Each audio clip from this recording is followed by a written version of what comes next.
trust. We do. Yes, we Hi do. there. This is the new streamingnetwork.com, WGSN-DB, Going Solo Network, radio and TV podcast, number one, singles talk network. And this is Let's Talk Dating with Christine and Barry. Hi, Barry. Good afternoon. Good afternoon. So today, this is going to be fun. We're going to talk about what are the real male and female traits. And we talked about masculine and feminine a lot, and I'm sure that'll come up today. I thought part of what would be fun is to say, how do we provide differently? How do we protect differently? How do we nurture differently? How do we speak differently? Because there are so many basically male and female traits that certainly the gauge can go up and down depending on how much masculine or feminine we're each coming from. And I still will say there's some basic things that are pretty unshakable no matter what. I'm going to just say that. What do you think, Barry? Well, I want to start from a slightly different angle, which is I think for a Okay. lot of us, even more for men than for women, we have perceptions of how we should be in the world, but may not be authentic to who we really are. So I think we definitely want to speak to I won't say the falsehoods, but the mask we wear or the beliefs we run under to try and fit into society that may seem like they are the real traits, but they're not really ideal. They're just simply what we do to function. And then we'll get to the real ones afterwards. That's my feeling anyway. That's why we do this together, because we both continue to bring different things. People say they really, that's one of the reasons they watch so much, is that they are so thrilled to get always our different perspectives. Partly because we're a man and a woman. I just have to say that, right?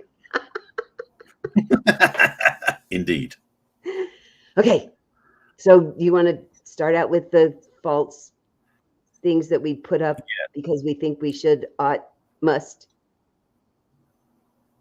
Well, the thing is, I was actually having a conversation with somebody a couple of days ago, and I remember this movie that came out, got to be 8-10 years ago, which is a movie about boys becoming men called The Mask We Live In. And it's basically, the preview's on Facebook, on YouTube somewhere, you find it quite easily. And the thing is that it's all the stuff that boys get told by society, by men, by parents when they're very young. It's like, boys don't cry, for example. Be a man, grow up, don't be a sissy. All these different things that we are given as input that is, quote, training for us. That frankly denies a lot of our authenticity, because I believe that healthy, strong, masculine men do cry once in a while. Not all the time, obviously, but whether it's a movie or a sad situation, it's like it's okay to have tears, but there's some rules that men can't do that. So the real male traits in my book for this is that we are vulnerable, we are authentic, and we don't hide our feelings, even though that's the way most men, unfortunately, have been trained to do the opposite of that. Such a good point, which is why, our clients say they feel so comfortable with us, because we don't have any of those preconceived notions. So in answer to that, for women, we're taught, be nice all the time, no matter what. If somebody's hurt your feelings or made you mad, keep smiling. Don't make waves. Don't upset people, because it's not nice to upset them. And who knows what they'll do if you make them upset. We could be frightened about that. So then in turn, it makes us not be authentic, because we do have opinions. We do have thoughts about how we want to be treated. We do have thoughts about how the world is.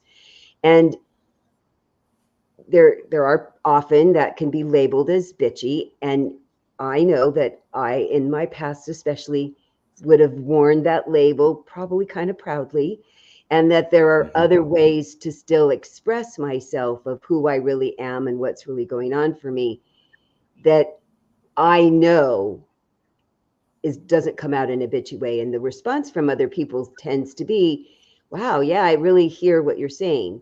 So we're both saying, you and I, about how important it is to figure out who your authentic self is and how to express it in a way that you can still maneuver in society, because there's still that, there is still that of the mores and standards of, do men and women act like that? maybe not. And how can you still be that and not alienate half the world or not be completely misunderstood all the time? So I love talking Yeah, about this because it's something you and I teach a lot. absolutely. In fact, and so another layer to this is also the chronological one, so to speak, which means that how men and women were, the real men and women back in the 50s is not who real men and women are nowadays. And that speaks a lot to economics. It speaks to comparison. It speaks to lifestyle, even because back then, which is not that long ago, especially geologically speaking, but not that long ago, men and women had roles they played that were the real traits they were, because men at that time were the breadwinners, and they were, when they went to work, women stayed at home, and women didn't even have the freedoms to do their own thing back then. So what was real then, nowadays, a lot of women have chosen to take their own path, to seek their own success in the business world, in life itself, that weren't even on the radar for women, at last generation. So there's things that we are evolving into, and there may be things ahead we haven't thought about because we're not there yet, of course, where there'll be different roles again that men and women occupy that we're moving into in 10, 20, 30 years. So who knows where we're going? That's one of the most exciting things to say. Can we be open-minded about what could be the next thing? And then to say, if you've now worked at knowing who you are, how do I maneuver in that when there's a new thing? What's a way for me to be comfortable in this new thing? So as we always start out with, figuring out who you are and what makes you happy and what makes you tick and what can be pushed a little bit outside your normal comfort zone, maybe not always just jump in right away, but try something new, figuring out who am I really, and how could I say that a little bit? How could I express to somebody who's kind of safe, gosh, I really wanted to tell somebody that I've always wanted to go bungee jumping, or I've had this thing happen between us and it's been a little problem and I'm not sure about it. So I'm really would like to could we have a conversation? I mean, that's so scary and brave to do that. So to even push yourself a little to say, this is who I really am. And I'm hoping you're going to be okay with it. What do you think? Because then you're going to tell me who you really are and we'll see if I'm okay with it.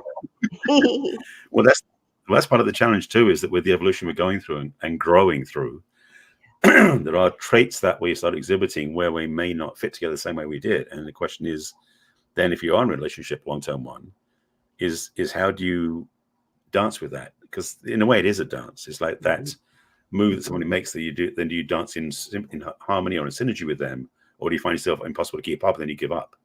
So part of this is about the journey of evolution that we're going through, that for men and for women in a relationship, there are ways of being that I think are changing as well, which may not happen at the same pace or matching between the men and women. Ideally it is, but there's no guarantees of that.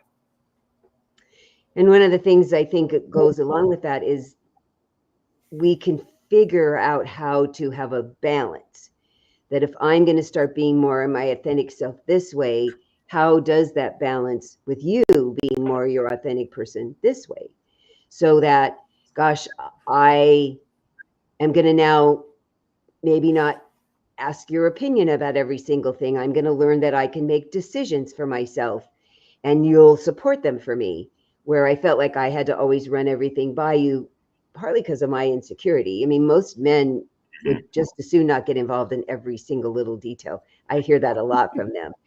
And so what I tell them is to be nurturing about go do some, and then come back and tell me all about it. I want to hear what you did. And it encourages us, because if we weren't allowed to do that when we were growing up, we now start feeling more secure in the decisions that we're making. And that a man knows, what really works for me when I'm really upset, you just need to hear this. I need to walk away. I need to go walk around the house. I need to go walk around the block. I need to go bang in the garage. Just give me a half an hour. I've not been able to say this, and I really need it. I need to tell you that I'm going to be my best person when I come back to hear what's going on. You just give me this break. And what happens is maybe there's a little kerfuffle in the middle. Generally, you go, oh, it's going to be better. It'll be better if you do that. Okay. That's always the point of it. It's going to make me better, and hopefully that's going to make us better, which hopefully makes you better. But you have to be brave enough to go, this is who I really am. That's in a way one of the real traits. It is bravery, is that ability to step up and to speak from a place of authenticity, not against the other person, but for ourselves. One of the biggest gifts in relationships is when you can speak the truth to the other person from your own place. Excuse me. It's this wind, isn't it? Oh, lots of dry. I told somebody yesterday, I need somebody to grab me by the top of my head and just dunk me in a big vat of lotion, because I just can't stay undry. No, I'll dig out these things and I'll be fine. Okay, good. Yeah, those are magic. So if we think about that, and then we honor what are our traits. So if we think about what I always think about is moms and dads in sports, because I certainly am the kind that, oh, poor baby, you fell down, let me kiss your knee better. I want to make sure, that you're okay and that your feelings aren't hurt and your body's not hurt. And I learned quickly that that's okay. I have my part. And when the male person says, anything broken, no bleeding, go back. Right. It helps the person that's the sport person to get back up and go back and do it. We acknowledge, yep, got it. And we'll have a whole conversation about it later. You need to get back in the game. And how important that is, both male and female, to honor what our part is in giving and receiving, and not get disapproving about another person. That's really the balance, for sure. To honor the person's traits. Yeah. I think part of it we took to as well is that there's a definite part of our growth where we almost shed an old way of being. And part of the joy of being in a healthy relationship is that both partners are watching, I should say, witnessing what's happening, and they're not attached to where the person was. Because the other part of one of the challenges we face in a relationship oftentimes is to kind of quote a certain song, don't go changing to try and please me type thing. I love that song. Like, it's like, but it's really about keep changing, keep growing, keep being yourself, because that's what's really authentic. That's what's really aligned. And to be honest, in some ways, that's what makes a relationship fresh, is it doesn't stay static. It keeps growing, which is a good thing as well. Mm-hmm. And so in a way, the real traits, just to get back to the topic for a second, or title a second, is a moving target, so to speak. One of the best real traits of everybody, I think, is change, because we grow, we evolve, we get older, we mature, things happen. And what I found too is when I've watched really good partnerships between men and women, they each grow better, bigger, more themselves, more contributing to the relationship. It's to really watch that dance has been so fun, because you both are bringing this kind of different perspective. And if you honor, there's a place for both perspectives. And how do you each embody a little bit of the other person? I've watched people where the guys learn to be a little more compassionate when one of their kids is really having a bad day. And then the mom's gotten a little better at, go, the two boys are fighting and they get over it, and you don't go interfere, because really, you guys get over stuff so fast. And it was a good growing experience for both of them. You do. I mean, we're going to be mad for 2 months, us girls. We just over one little teeny thing. And the boys punch it out, and then they're best friends again. It's wild. It's so different that we all go, really? There we go. You do it that way? So if you can learn that when you're going to be in either place, you could now adapt that. It might not be your strength or your go-to. You have it available. It's one of your tools. Mm-hmm. Yeah. So that's what we get to bring to each other, for sure.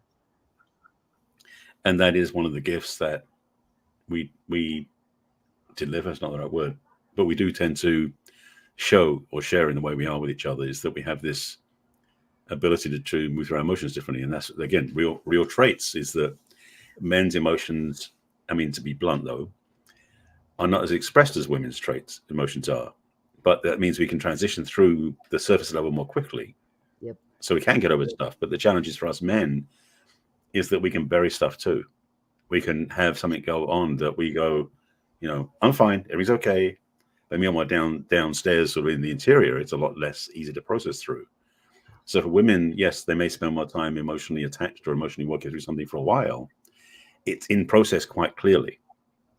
So one of the gifts of that is that women aren't living with it forever. They're basically, you know, it's going to be more time than a man would think to spend on it, because we just go, you know, deal with it later or put it down there or, you know, whatever it is. Yeah. So honoring the differences in expression of emotions between the two genders is part of that real understanding and acceptance, because we are different.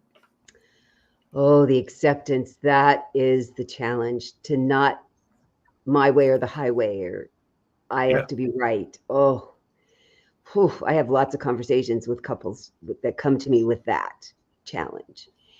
And so you have to say, Dr. Tony Grant used to say, do you want to be right or do you want to be loved, to women? Yeah. So then you have to get off your high horse a little and see, is there room? Is there room for the other person's feelings, thoughts, impressions, attitudes, actions? Can it fit? Maybe it doesn't. Maybe you're just not the right people for each other. If that doesn't fit, it doesn't make them wrong. It just makes them wrong for you. If it's something that just grates on your nerves. So that's another way when you say, this is who I really am and what I can do and not do.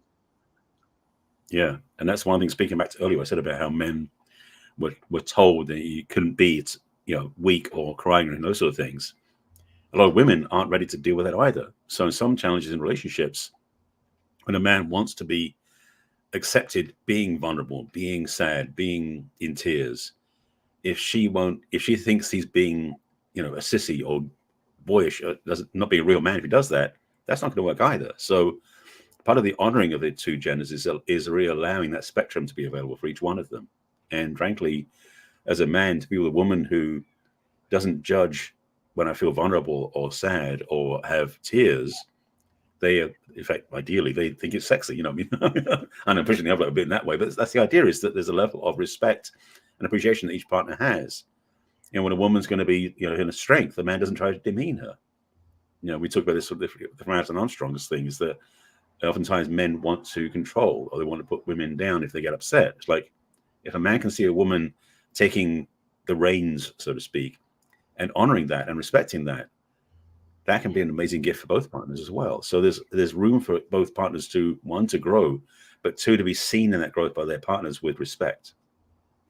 And so there's another thing where you say, generally, the more soft, emotional is a female trait, and the more stoic and let's get on with it is the male trait. That if you are open to sharing, well, this is what works for me, I know how to do this, and I'm okay if you want to do this with me, both people, that's how you keep growing, that you get to take on this additional level, because it's still the same trait. You're still having emotion, your thoughts about emotion, your actions, and how are you expressing it, and that you can learn a wider range to express it if you can learn from the other person.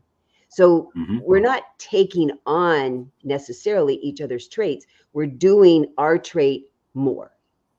We're growing our personal trait, I think.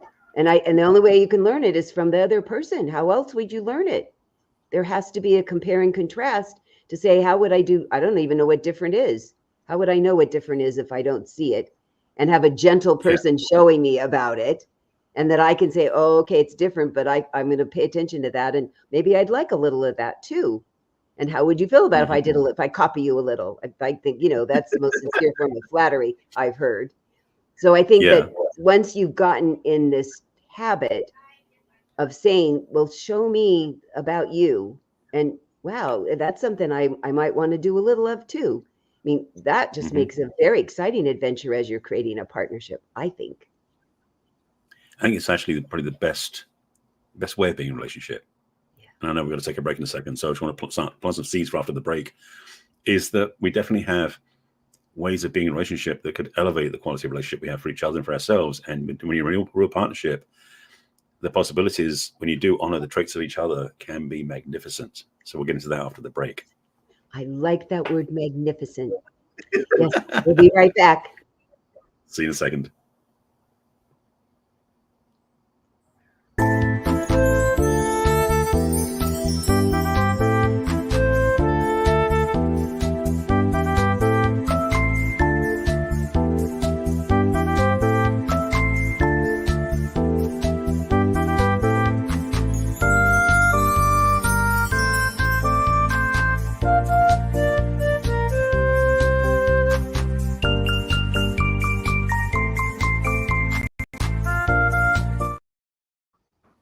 Hi there. This is Let's Talk Dating with Christine and Barry. And today we're talking about what are the real male and female traits. And Barry left us with how we're going to have the ways to create magnificent relationships. And I like that word a lot. We need t-shirts for that. Yeah, I think a good idea. That's one of my favorite words in that sense, because the opportunity to elevate our relationships into that level is just something that most people don't think about. I mean, there's such a level of mundanity, that word, being mundane, that is really unfortunately a lot of people fall into. You know, that I had this conversation with a client last weekend about the attachment to settling down into something comfortable and easy doesn't require them to grow, because yes, being in a magnificent relationship is a level of stepping up and requiring you in some ways put some effort into it. But if you want to build a relationship that's most probably first, second, third things most important in your life, why not put the effort in for that? You would for your job or for exercising, so why not for your relationship?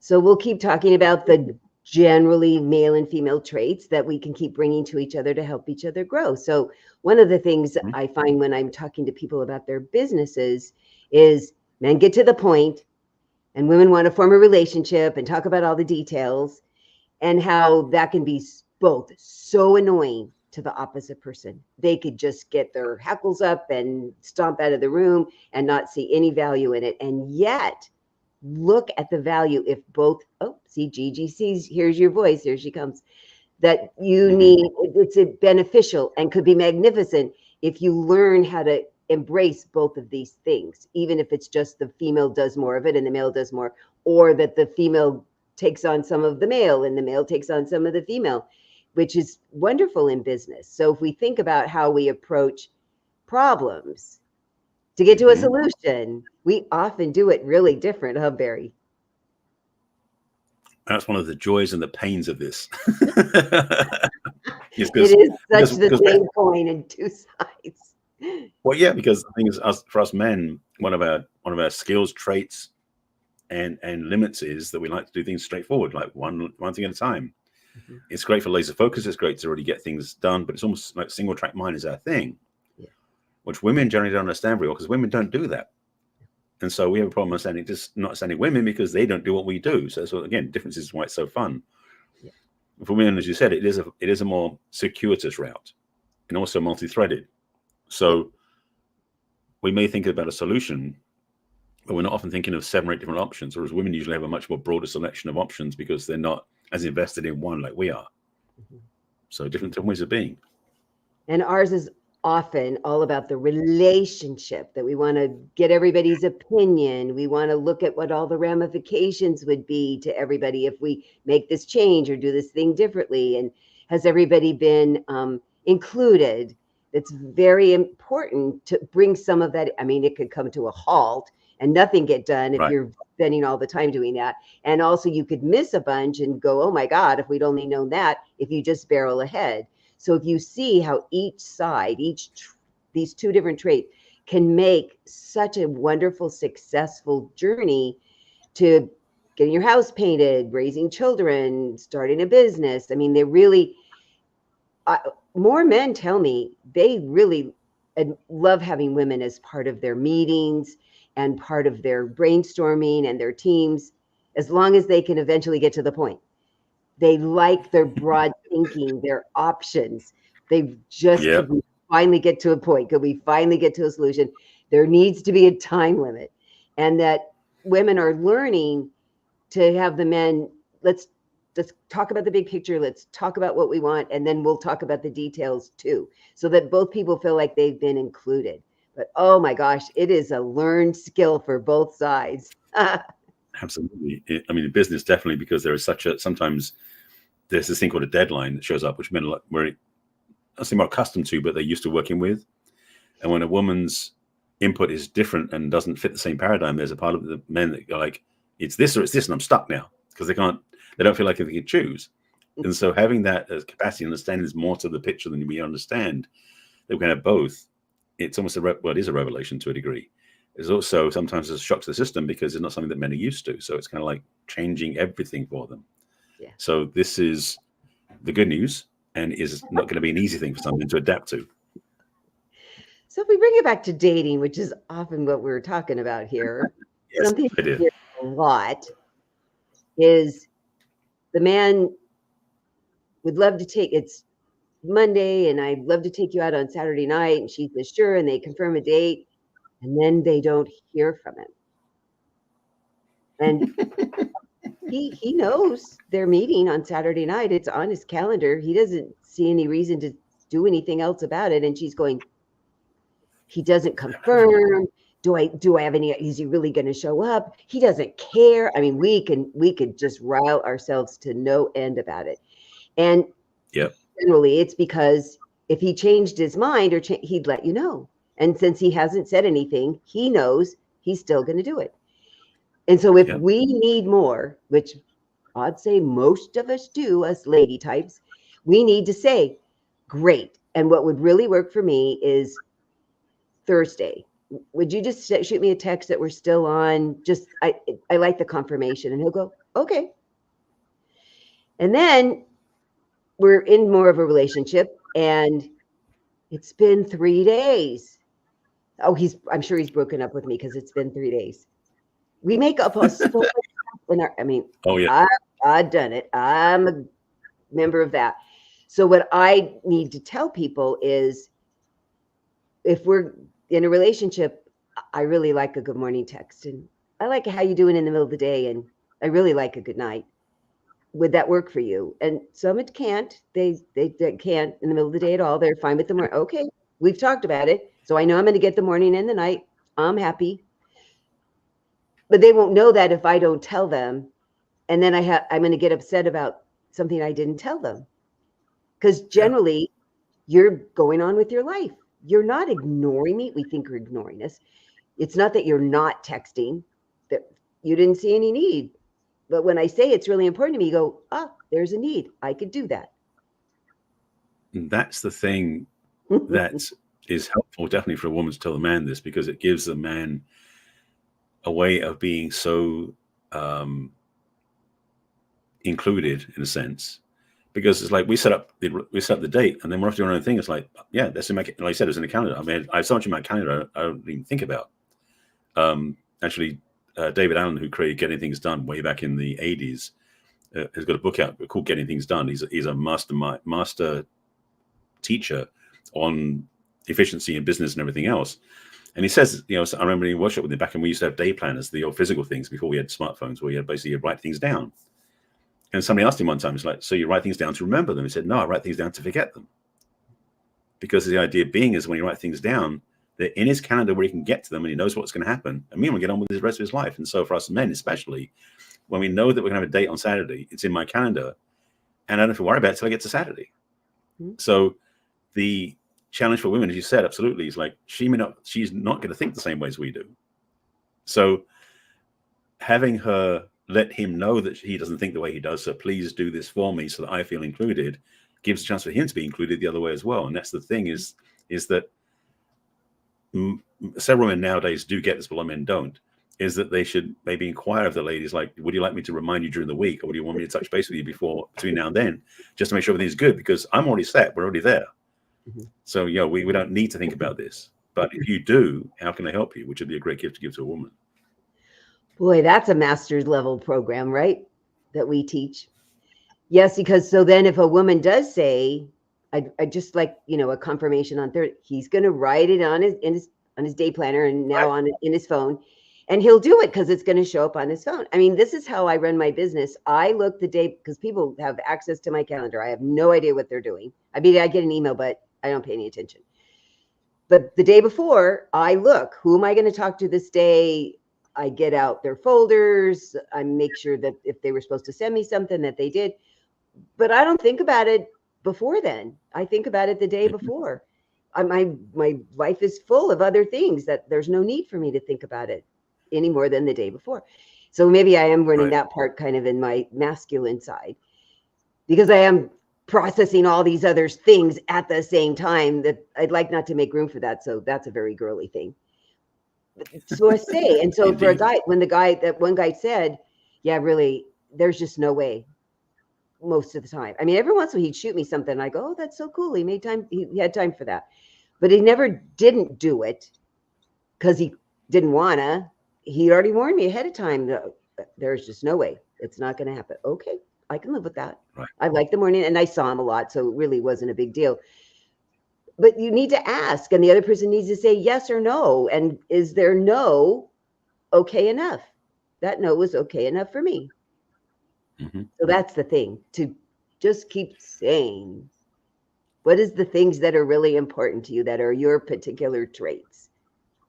Which is one reason why I think it's such important work for men and women to learn about each other's styles and approaches and traits, so we know what we're dealing with. Because it's, this is what John Grace was saying about Venus, is that we have a bad habit thinking that the other sex is the same as us, and they're not. And so if we are willing to be a student of the other sex, or of a partner at least, that can give us the clues and insights that give us a chance to be a more effective participant in the relationship. And that raises the relationship quality up to magnificence. So the assuming thing is really a challenge, because us women do lots of assuming. So to ask, this is what I'm seeing right now. What are you seeing right now? This is what I need and want. Does that work for you? Tell me the things that you need and want. Does that work for me? And it's so funny. People go, we're supposed to talk about that? I go, yeah. When did you think you were going to talk about it? Well, wouldn't they just know? No. And men would like not to have to guess, and we try to guess, and we're not always really right. So it's just better to say, this is who I am, and this is what works for me, and does this work for you? I mean, really, I think it's kind of a grown-up thing to do. What a concept. So the other part that comes up in dating a lot is who pays. Because women have this all made up, not all women, but a lot of women have it made up that if a guy pays for dinner, he expects you to give him sex. I don't know where they got that, because I'm sure there are, but it's a very small percent. I don't meet them. I have not met them. I mean, I hear, but I haven't met them, and I've met a lot of guys. So if you say, gosh, I'm so grateful that you took me out to dinner, thank you. And if they say they want anything else, you say, no, it's a thank you. Appreciate you taking me out to dinner. And if they say, okay, now you've learned, I could go out with them again. If they say no, I mean, I really am expecting more than there's not going to be a second meeting with me, because I need you to be respectful of my boundary. So stop assuming, stop making things up, stop reading the long threads on Facebook about how horrible and awful, sadly, men are, and see for yourself what's really going on out there. Because it doesn't take very many people to look like there's 100 people, but it's a few people who have said a lot of comments. So ignore that. You just really have to ignore that and make up your own mind, and go expecting to be treated like a lady or like a gentleman. And if they don't, and you say, excuse me, I need this, and they don't, you're done. They're really few and far between, but you're done. Don't complain how horrible this person was. Move on. It's like when a scammer shows up on your phone. Move on. But we get all in our feelings, and we take it personally, and then we want to paint everybody with the same brush, and it's not fair. It is kind of a female trait. Not that men don't do it, but a lot of females do it. Well, this is part of the rules of dating type idea that's been around for many, many years. And the challenge is that we make assumptions based on that, and then we start making up our own set of rules which aren't true. So to actually be innocent, vulnerable, blatant enough to ask questions, saying, this is what I've heard, but what is it you really want? How do you want to play this? How do we dance? What do we do here? Is such a a shift and such a transformational way of doing things that in some ways it's new for some people. You know, you thought about it before, but the great opportunity is, again, we step forward, do new things, is that we can have a novel experience to know how to do things differently and to be much more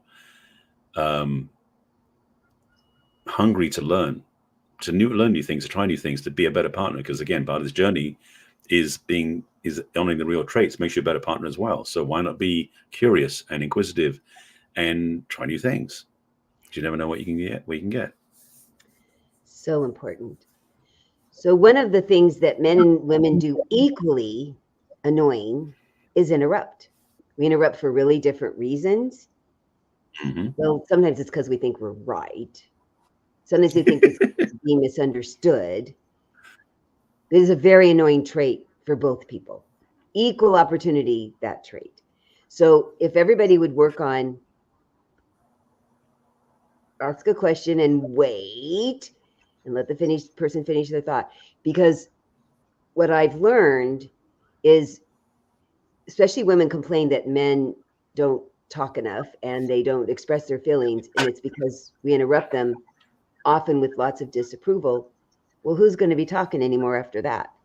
And when a man wants to interrupt to offer us a solution, he isn't intending to be dismissive, but it sure feels that way. And it makes us women pull back emotionally. So stop interrupting each other.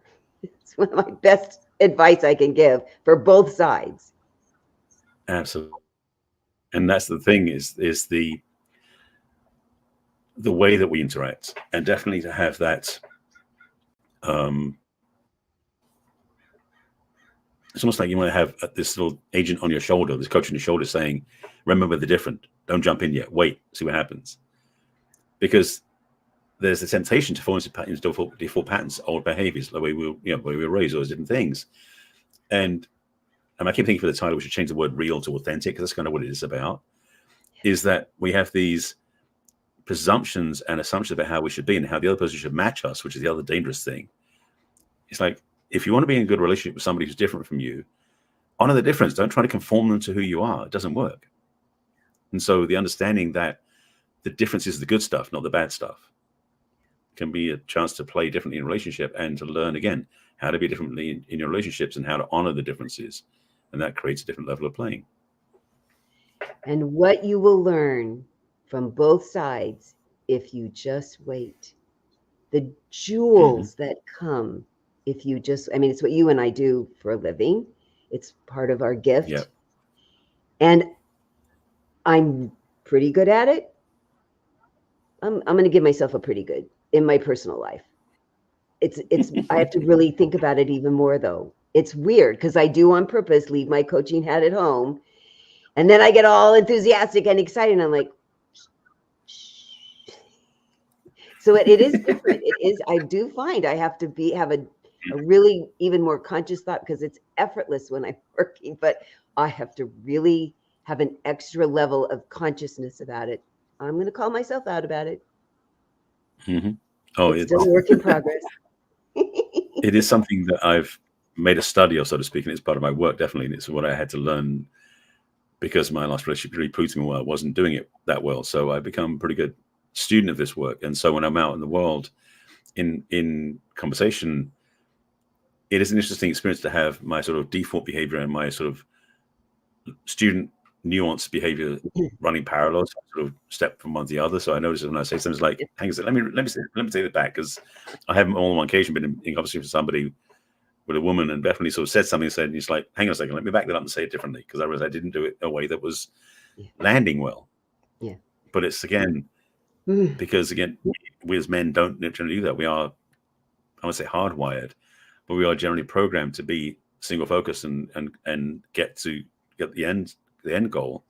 They don't have the tools to catch themselves in the act and he knows what they're saying, because one of the other challenges is listening to what we said, because we often listen to the other person, we don't listen to what we're saying.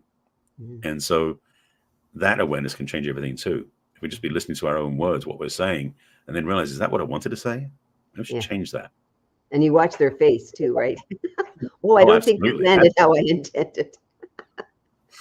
It's amazing how much you give. look. It's amazing what? How much information you get when you look. Yeah. Look at this face. You always know what's going on my face. So if you want to have a conversation with Barry or I about any of this, I hope this has piqued your interest and that you're thinking, wow, I want to learn more about that, because it's been something Barry and I talk about that we've loved learning and continue to learn about. So if you'd like to talk to me, the best way is to go to my website, which is www.theperfectcatch.com. Scroll down to the middle to the What's Holding You Back from Love questionnaire. There's 10 brief questions of where you are and where you think you'd like to be. And then you'll have access to my calendar to make a complimentary conversation with me at your convenience. You can also scroll to the bottom of that page and click on all my social media icons on Facebook and LinkedIn and YouTube and Pinterest and Instagram. And I don't remember. Twitter, thank you. I've gotten better about remembering them all. You can also join my mailing list. You're so good at watching my BlackBerry.